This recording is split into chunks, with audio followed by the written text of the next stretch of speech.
C'est la désolation dans la zone Nyamakarabo, en commune Mugina, de la province Cibitoke, au nord-ouest du Burundi. Les pluies diluviennes de la nuit de mercredi 4 décembre ont causé des éboulements de terrain et des dégâts humains.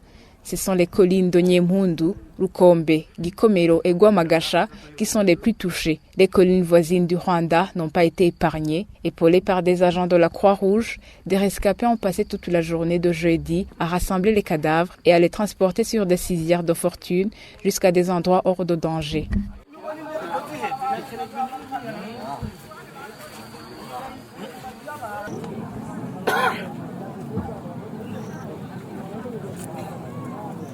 Selon les témoignages des rescapés de la sous-colline de Gikomero, il a commencé à pleuvoir vers 19h et c'était de fortes pluies quand des bruits assourdissants se sont fait entendre dans les montagnes. Ces rescapés appellent à l'aide.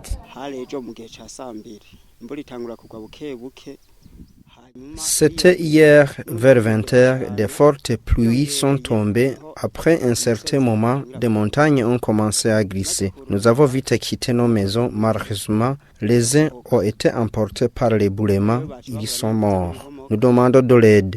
Il faut nous délocaliser. Nous avons tout perdu, nos cultures, nos maisons ainsi que nos bétails.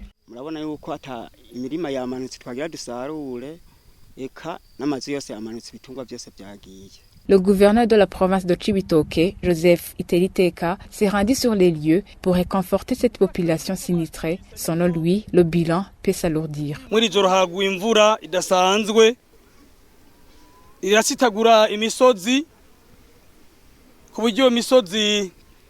Il a beaucoup plu cette nuit.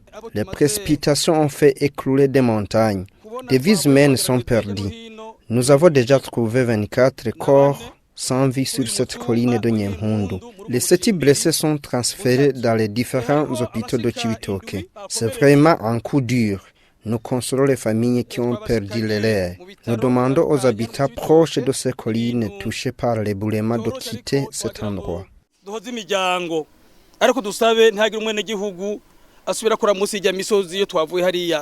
L'environnementaliste Jean-Marie Sabouchimike fait savoir que pour prévenir ces catastrophes naturelles, il faut une cartographie détaillée des zones de risque. Il faut franchement une cartographie détaillée de ces zones à très haut risque de glissement de terrain. Il nous faut un renforcement des capacités en matière d'aménagement des bassins versants des miroirs par une législation solide et surtout une coordination cohérente.